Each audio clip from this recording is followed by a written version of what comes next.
New York Times, Netanyahu and Isram Khas praise Iran's attack.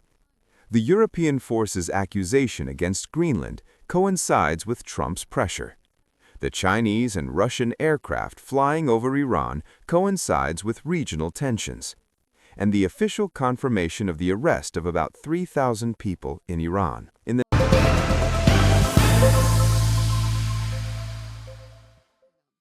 name of God and some greetings, welcome to this news service.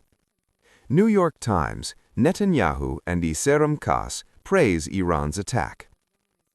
The American newspaper New York Times, in its report on me, announced that Benjamin Netanyahu, Israeli Prime Minister, in a phone call with Donald Trump, President of the United Nations, asked him to praise any possible military attack on Iran.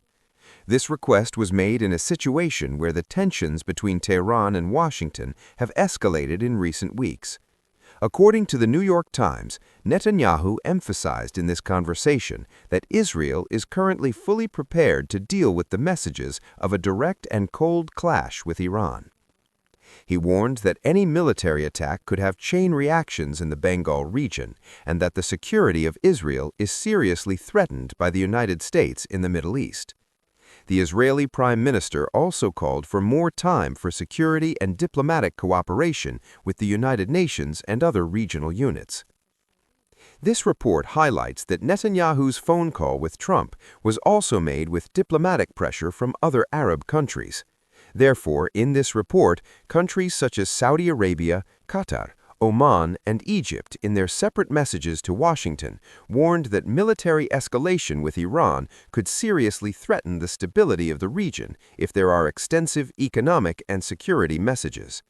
These countries asked the United States to focus on diplomatic and political pressures instead of military action. The New York Times recently reported that some of Trump's top advisors have expressed doubts about the results of a military attack on Iran. He said that these sources have warned that since this could be a long-term situation in the Middle East and that there is no guarantee for the change of Iran's political behavior or structure. In this regard, Qais Safi has announced that the President of the United States is in the process of reaching these conclusions, and that despite the fact that the military conclusion is still on the table, the final decision will be based on the future developments and the situation in the region. According to the New York Times, Netanyahu's request to promote the attack shows the deep concern of Israeli and American media about the unpredictable consequences of a prolonged war in the Middle East, a war that could fundamentally change the political and security balance of the region. European countries with a limited number of military forces in Greenland have shown their support for Denmark and the sovereignty of this country in this way. This step was also carried out in Greenland under the name of Copenhagen in order to create a larger and more direct NATO force. According to Reuters, this limited position, which took place with the aim of preparing for the next coup, had a clear political and security message. Europe, in the face of U.S. pressure to change the situation in Greenland, stood by Denmark. This step was carried out only a day after the meeting of the U.S. and Denmark and Greenland, which ended without any significant progress. Donald Trump, the President of the United States, once again emphasized that Denmark is able to protect itself from Greenland against the threats of Russian or Chinese influence, and this island of leadership and rich in civilian resources is vital to the security of the United States. He did not even consider the possibility of using force, a topic that Denmark and Greenland did not consider irrelevant and irresponsible. In Wacken, the Minister of Defense of Denmark announced that the program to increase NATO's presence in the year 2026 will continue, to show that the security threat posed by EU is not only a matter for Denmark, but is entirely related to NATO. These changes have created serious concerns about NATO's future. Some European countries have warned that the U.S.'s attempts to use ground-based military operations related to a NATO group could undermine the foundation of this alliance. According to an acquaintance, the presence of the European military in Greenland has two messages. The first is to be vigilant in the face of any possible military action, and the second is to respond to the U.S.'s criticism by expanding its surveillance and strengthening the Danish sovereignty over Greenland. Several European countries, including Germany, France, Sweden, Norway, Finland, and the Netherlands, have deployed reconnaissance forces or liaison officers, although the extent of this presence is really small.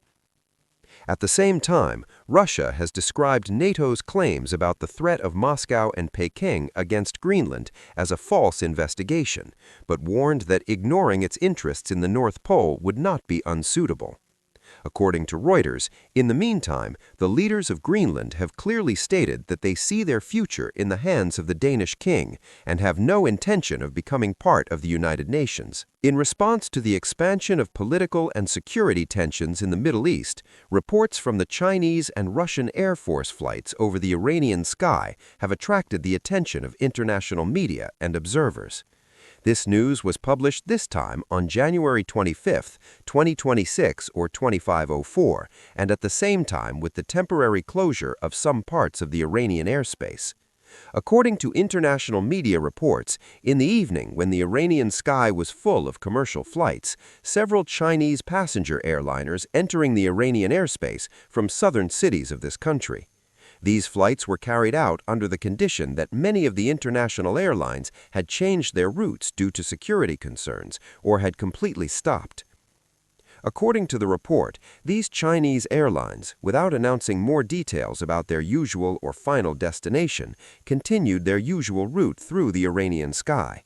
This issue caused the formation of a group of women in the media and the social network about the nature of these flights. However, no official position in Iran or China explained the exact purpose of these flights. In addition to the Chinese flights, the Russian Air Force flights have also attracted attention. According to some media reports, several Russian aircraft carriers, including the heavy cruiser Ilyushin, were seen in recent days in the Russian-Iran route. These flights were carried out at a time when many of the international flights crossed the Iranian sky on their own.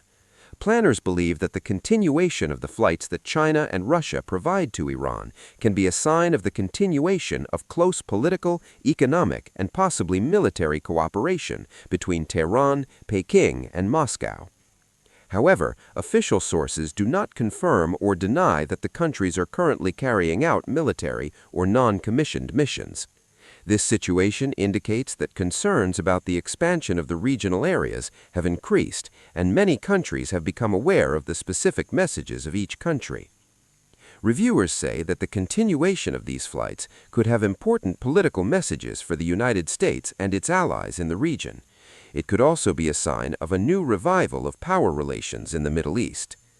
And official Iranian officials have identified about 3,000 people in recent unrests and protests in various cities across the country.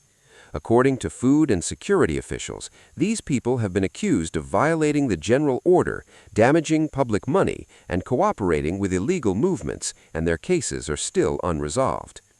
The spokesman for the judiciary has confirmed that some of the detainees have been released after being released from prison or under legal conditions, and only those who had a leading role in the organization of these unrests are still being held in detention, even though the arrest was carried out legally and without bribes.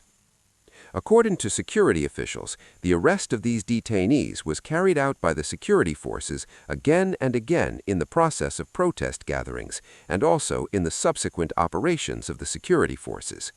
They emphasized that the purpose of these actions was to establish security and prevent the spread of violence. In the same way, some government officials have said that the government is trying to investigate the actions of ordinary protesters and those who, according to them, were involved in violent actions. According to these sources, those who were only present in the gatherings were not previously charged with serious charges and were in the priority of freedom. Thank you for staying with us until the end.